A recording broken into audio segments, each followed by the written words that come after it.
Assalamualaikum warahmatullahi wabarakatuh. Kembali lagi bersama saya Anas Nasrul Mustafa dari Prodi Pendidikan Agama Islam ISINU Pacitan. Pada kesempatan hari ini saya akan menyampaikan materi tentang pemikiran tokoh pendidikan alternatif. Adapun yang akan dipelajari pada hari ini yaitu yang pertama adalah dari pendapat Ki Hajar Dewantara, yang kedua adalah Paulo Freire, yang ketiga adalah Muhammad Syafi'i, dan yang keempat adalah Ahmad Dahlan dan juga Ivan Illis. Untuk rumusan masalahnya adalah yang pertama, bagaimana biografi tokoh kelima tersebut dan juga pemikirannya tentang pendidikan alternatif.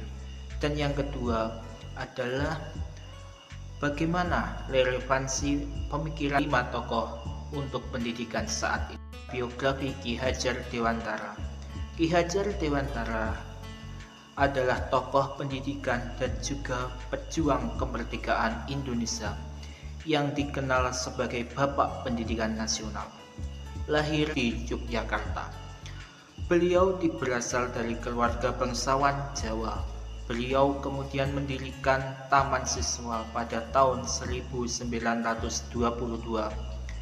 yang adalah untuk lembaga pendidikan yang menjadi simbol perlawanan terhadap kolonialisme Belanda dan menjadi pelopor pendidikan nasional yang memerdekakan rakyat Indonesia. Pemikiran Ki Hajar Dewantara tentang pendidikan alternatif yang pertama adalah pendidikan harus memerdekakan, yaitu pendidikan harus membebaskan manusia dari kebodohan dan ketergantungan. Setiap peserta didik berhak tumbuh menjadi pribadi yang merdeka, mandiri, dan mampu menentukan jalan hidupnya sendiri. Yang kedua yaitu sistem among. Guru berperan sebagai pamong, pembimbing yang penuh kasih sayang dan juga perhatian. Guru tidak memaksa, melainkan menuntun peserta didik agar berkembang sesuai kodrat dan potensinya. Yang ketiga adalah trilogi pendidikan. Ing ngarsa sung turodo, di depan memberi teladan. Ing madya mangun karso, di tengah membangun semangat. Tuturi handayani, di belakang memberi dorongan. Ketiga prinsip tersebut kemudian menjadi landasan peran guru dalam mendidik generasi bangsa. Keempat, yaitu pendidikan karakter.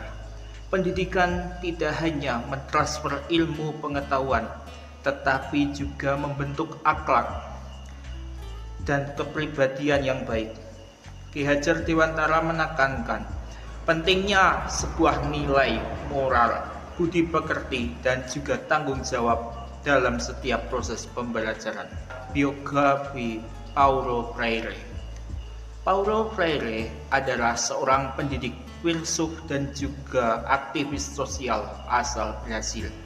Lahir di Recife, Brasil, ia tumbuh dalam kemiskinan yang mendorongnya untuk memahami ketidakadilan sosial. Kemudian berasal dari pengalaman ini membentuk visinya dengan pendidikan sebagai alat pembebasan. Pemikiran dari Paulo Freire yang pertama, pendidikan pembebasan. Paulo Freire meyakini bahwa pendidikan harus membebaskan peserta didik dari ketidakadilan dan penindasan. Yang kedua adalah dialog dalam pembelajaran. Pembelajaran sejati terjadi melalui dialog dua arah antara guru dan peserta didik. Freire menolak komunikasi dalam satu arah karena setiap individu adalah subjek yang berkontribusi dalam proses belajar bersama.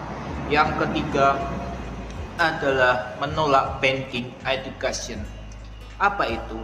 Yaitu Freire mengkritik sebuah model pendidikan pasif yang dimana siswa hanya menghafal dan menerima informasi seperti halnya menabung uang di dalam bank. Pendidikan sejati harus membangun kemampuan berpikir, bukan hanya menyimpan suatu fakta. Yang keempat adalah kesadaran kritis. Proses membangkitkan kesadaran kritis peserta didik agar mampu membaca realitas sosial, berpikir, dan juga menjadi agen perubahan yang aktif dalam kehidupan masyarakat. Muhammad Syafi'i adalah seorang pendidik dan juga praktisi pendidikan Indonesia yang visioner.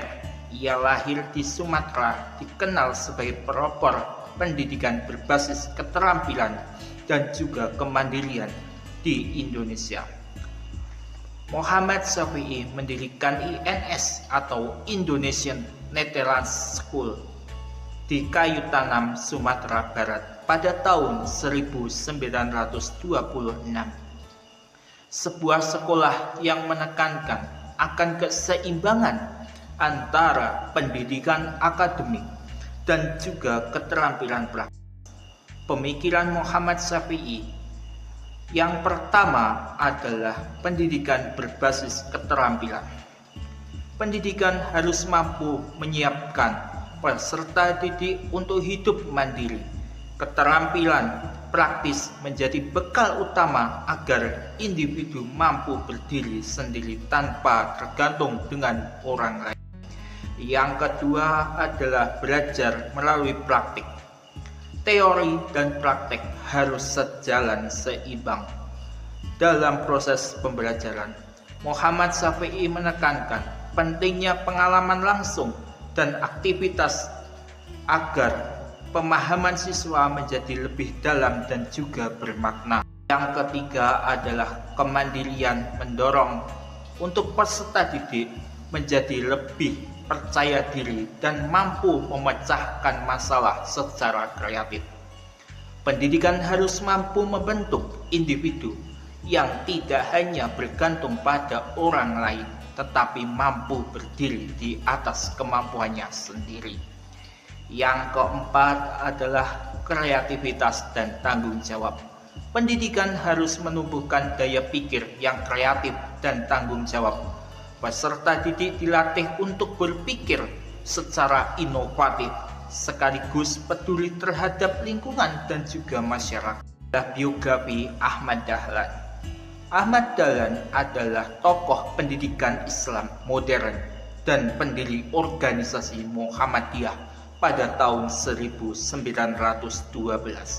Lahir di Yogyakarta. Beliau dikenal sebagai ulama reformis yang membawa pembaruan dalam dunia pendidikan Islam di Indonesia. Adapun pemikiran Ahmad Dahlan tentang pendidikan alternatif, yang pertama, integrasi ilmu agama dan ilmu umum. Ahmad Dahlan menekankan pentingnya akan keseimbangan antara iman dan juga ilmu pengetahuan. Pendidikan tidak boleh memisahkan antara ilmu agama dan juga ilmu umum. Keduanya harus berjalan beriringan untuk membentuk manusia yang berilmu dan juga. Yang kedua adalah pendidikan berdasarkan Al-Quran dan As-Sunnah. Landasan utama pendidikan menurut Ahmad Dahlan adalah Al-Quran dan Sunnah Nabi Muhammad SAW. Setiap proses pembelajaran harus berakar pada nilai Islam yang autentik, menjadikan wahyu sebagai sumber akan kebenaran dan juga panduan hidup bagi peserta didik. Yang ketiga adalah pembentukan akhlak mulia. Membentuk karakter mulia melalui kejujuran, kedisiplinan, dan juga kepedulian sosial. Pendidikan bukan hanya transfer ilmu, tetapi membentuk pribadi yang berintegritas dan bertanggung jawab. Yang keempat adalah pembaruan pendidikan Islam modernisasi. Sistem pendidikan dengan berpegang teguh pada nilai Islam membuka sekolah modern berbasis Al-Quran dan As-Sunnah sebagai respon terhadap tantangan zaman. Biografi Ivan Illich. Ivan Illich lahir di Wina, Austria pada tahun 1926. Ia adalah seorang filsuf, teolog, dan kritikus sosial yang dikenal luas pemikiran yang radikal tentang pendidikan dan institusi modern. Pemikiran Ivan Illich tentang pendidikan alternatif yang pertama adalah kritik terhadap sekolah formal. Illich berpendapat bahwa sekolah formal justru membatasi kebebasan belajar siswa. Sistem pendidikan formal menciptakan ketergantungan dan menanamkan rasa ingin tahu alami sehingga perlu dikritisi secara mendalam. Yang kedua adalah konsep deschooling society. Illich menggagas masyarakat tanpa ketergantungan pada sekolah formal. Ia dapat belajar di mana saja melalui jaringan komunitas, pengalaman nyata, dan juga interaksi sosial yang bermakna. Yang ketiga adalah belajar sepanjang hayat. Proses belajar adalah perjalanan seumur hidup yang tidak terbatas pada usia jenjang sekolah tertentu.